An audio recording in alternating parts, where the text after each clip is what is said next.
ప్రపంచవ్యాప్తంగా కాలం మారే కొద్దీ భారతీయులకు అపూర్వ స్పందన లభిస్తోంది.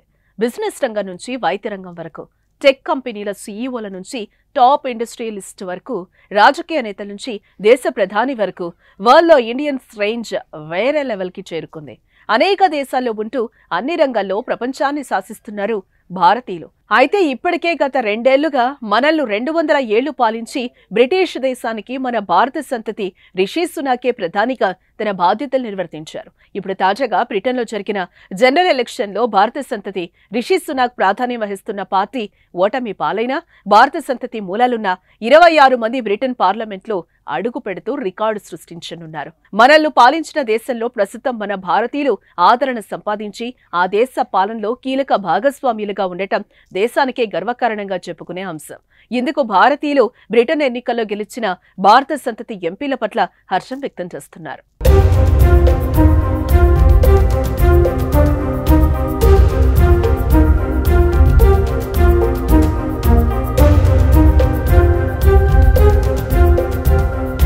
బ్రిటన్లో 14 ఏళ్ల తర్వాత అధికారం చేతులు మారింది. 14 ఏళ్లుగా వరుసగా గెలుస్తూ వస్తున్న కన్జర్వేటివ్ పార్టీకి షాకిస్తూ లేబర్ పార్టీ ఘన విజయాన్ని సాధించింది.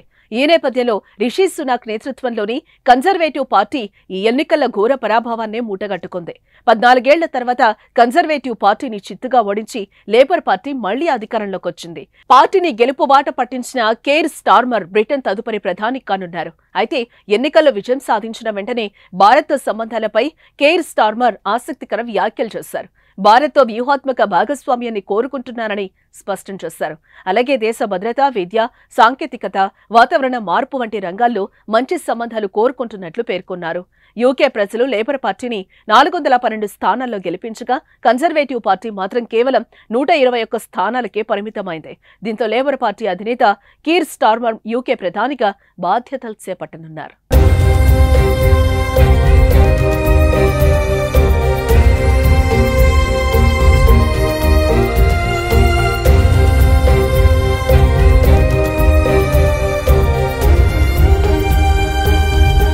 ఎన్నికల ఫలితాల అనంతరం కన్జర్వేటివ్ పార్టీ నేత భారత సంతతికి చెందిన ప్రధానమంత్రి రిషి సునాక్ ఓటమిని అంగీకరించారు.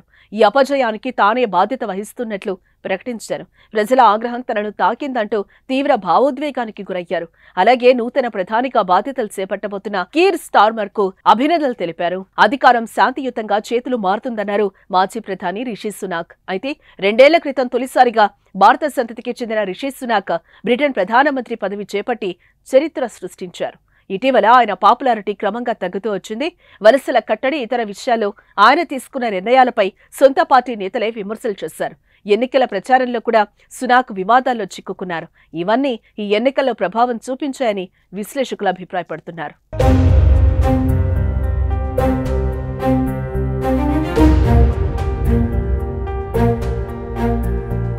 బ్రిటన్ జనరల్ ఎలక్షన్స్ లో భాగంగా అక్కడి పార్లమెంట్ హౌస్ ఆఫ్ కామర్స్ లో భారత సంతతి హవా కొనసాగింది.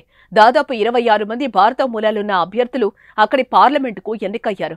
ఇక తెలుగు సంతతికి చెందిన చంద్ర కన్నెగంటి, ఉదయ్ నాగరాజులు మాత్రం తాజా ఎన్నికల్లో ఓడిపోయారు. బ్రిటన్ పార్లమెంటు ఎన్నికల్లో గెలుపొందిన భారత సంతతి అభ్యర్థులు రిషి సునాక్ ముందున్నారు. రిచ్మండ్ అండ్ నార్థన్ అలెర్టన్ స్థానం నుంచి ఆయన మరోసారి గెలుపొందారు. మాజీ హోంమంత్రులు సుయల్లా బ్రేవర్మన్, ప్రీతి పటేళ్లు తమ స్థానాలను పదిలంగా ఉంచుకోగలిగారు. భారత సంతతికి చెందిన క్లెయిర్ కౌటిన్హో కూడా విజయం సాధించారు. సౌత్ వెస్ట్ హెడ్ఫోర్డ్ షైర్ నుంచి కన్జర్వేటివ్ నేత గగన్ మోహింద్రా, లైసెస్టర్ ఈస్ట్ నుంచి శివానీ రాజా గెలుపొందారు. లేబర్ పార్టీకి చెందిన రాజేష్ అగర్వాల్ పై శివానీ విజయం సాధించారు. కన్జర్వేటివ్ పార్టీకి చెందిన శైలేష్ వారా, తొలిసారి పోటీలో దిగిన అమిత్ జోగియాలు స్వల్ప తేడాతో ఓటమి చెందారు.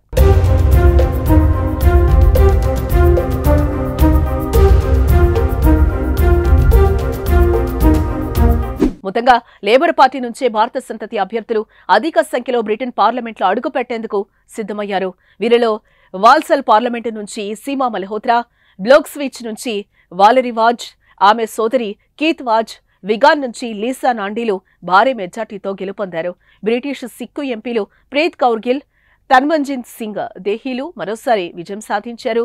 నావేందు మిశ్రా, రధిమా విటోమ్లు లేబర్ పార్టీ నుంచి భారీ మెజార్టీతో తమ స్థానాలను పదిలపరుచుకున్నారు. అలాగే లేబర్ పార్టీకి చెందిన Jas Athwal, Baggy Shanker, Satvir Kaur, Harpreet Uppal, Warinder Juss, Gurinder Josan, Kanishka Narayan, Sonia Kumar, Sureena Brackenridge, Kirith Entwistle, Jeevan సంధేర్, సోజాన్ జోసెఫ్లు తొలిసారిగా బ్రిటన్ పార్లమెంట్లో అడుగుపెట్టనున్నారు. వీరితో పాటు లిబరల్ డెమోక్రాట్ తరపున మునీరా విల్సన్ మరోసారి విజయం సాధించారు.